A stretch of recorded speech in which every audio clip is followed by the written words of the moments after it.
Bueno, hola a todos y todas.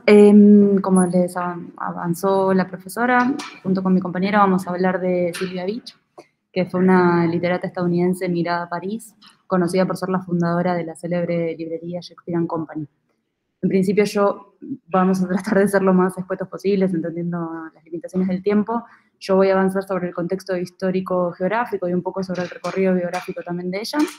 Y mi compañero se va a adentrar un poco más en lo que es la historia de las mujeres de su época y cómo ella no estaba sola en esto que emprendió, sino que era parte de una red de mujeres que influyeron en la época y en el arte de la época. Bien. A lo largo de su vida, digamos, ella nace en 1887 y fallece en 1962.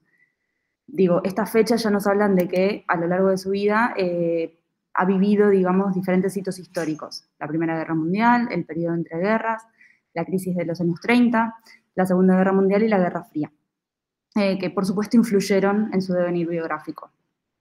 Sylvia Beach, después de varios viajes entre Estados Unidos y París, finalmente se instala en plena Primera Guerra Mundial en París en 1916. Allí, bueno, conoce a diferentes personas que la ayudan a abrir en 1919 esta librería Shakespeare & Company, después de haber estudiado también literatura francesa. El periodo entre guerras podemos decir que es el periodo más fructífero e importante a nivel profesional para ella. Es una París políglota que va a recibir a muchos y muchas emigrados y emigradas de todo el mundo, y entre ellos muchos autoexiliados estadounidenses. ¿Por qué autoexiliados? Eran personas intelectuales en su mayoría, que habían participado de algún modo en la Primera Guerra Mundial y que al volver a Estados Unidos encontraban que no pertenecían, después de lo vivido, a esa cultura, ¿sí? Digamos, presentaban un rechazo a lo que era la cultura del trabajo, del progreso, la religión, la moral que planteaba esa sociedad. Entonces, se autoexilian a París y desde allí inician una serie de escritos y de críticas hacia lo que era esa sociedad, la suya, digamos, materna. Asimismo, este contexto se suma a la cantidad de pequeñas editoriales y revistas que van creciendo en París, se van formando en París, y, por ejemplo, a diferentes espacios de intercambio cultural y demás, en donde podemos ubicar justamente esta librería de Shakespeare & Company y la figura, ¿no?, de Sylvia Beach, que facilitaba este espacio de intercambio. Que promovía esta librería justamente la literatura de habla inglesa. Estas pequeñas editoriales lo que hicieron con estas personas era facilitarles la experimentación literaria, la idea de editar libros que en editoriales más grandes no hubiesen, por su nivel de vanguardia, no hubiesen sido editados, no hubiesen sido publicados.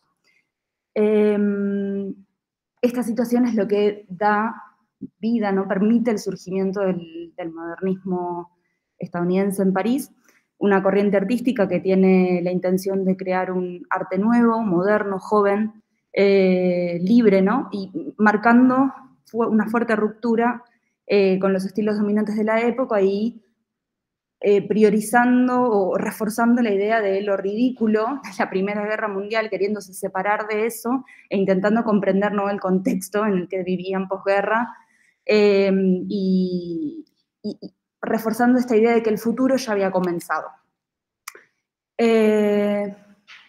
Bueno, siguiendo, digamos, el crack del 29, que es también en el periodo de entre guerras, se le presenta a Sylvia la dificultad de sostener la librería, pero las redes que ella había construido en la época hacen que intelectuales de renombre como Hemingway o Joyce, a quien le había editado su libro Ulises en el año 22, ayuden a, por ejemplo, estos autores lo que hacían era vender libros autografiados en su librería, o hicieron una asociación para que la gente pusiera, la gente habitual de la librería contribuyera con dinero. Entonces logra sostenerse a lo largo de la crisis del 29. Ya para la Segunda Guerra Mundial, tras la invasión de Francia, la situación no va a ser tan benéfica, digamos, beneficiosa para la librería, ni para Silvia, que tras la invasión nazi a Francia, ya para el año 41, 42, tras un altercado con un oficial nazi que se acerca a la librería, termina recluida en un campo de concentración por 6 meses, y a su salida nunca más va a volver a abrir Shakespeare and Company, se va a refugiar con amigos y conocidos, y bueno, finalmente ella decide igual de todas formas quedarse en París. Su libro publicado Shakespeare and Company en el año, no recuerdo exactamente en qué año era, no, en el 59, perdón, en el año 59 ya publica este único libro de ella, digamos, propio, que se llama Shakespeare and Company, donde cuenta un poco toda esta historia, ¿no? De la librería y su vínculo con estos intelectuales de la época. Y ya, bueno, para el año 1962 es que fallece allí en Francia. La biografía, entonces un poco la hablamos, y ahora los dejo con mi compañero que va a hablar de otras mujeres relevantes en su contexto.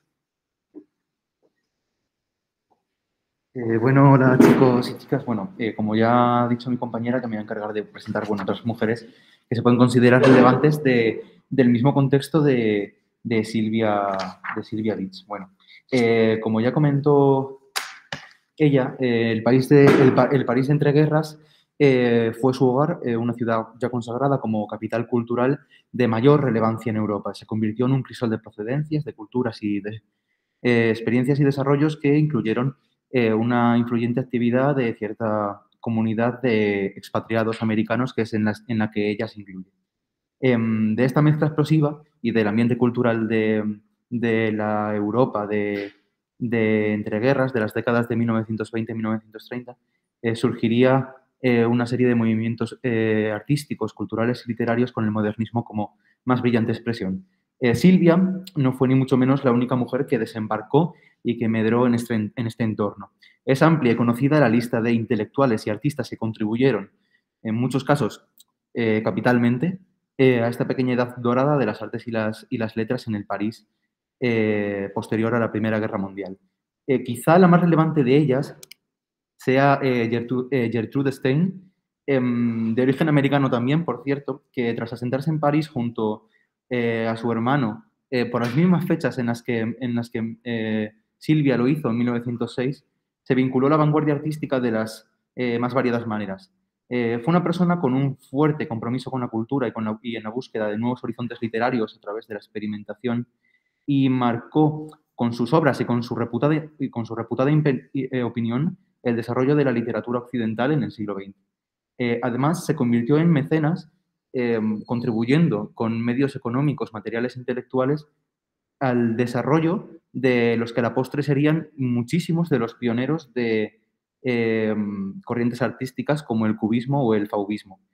Como ya se ha mencionado, o se dejó entrever, una de las capitales labores que hizo Gertrude fue utilizar su vivienda como un salón literario que se convirtió en un lugar de confraternización, de dinamización cultural y de comunicación entre ambos lados del Atlántico. Anteriormente a nuestra exposición habéis podido disfrutar de la biografía de Marie Blanchard, y una de las más importantes influencias que tuvo en su vida fue la interacción y el aprendizaje profesional junto a otros pintores magníficos de la talla de Pablo Picasso o de Juan Gris.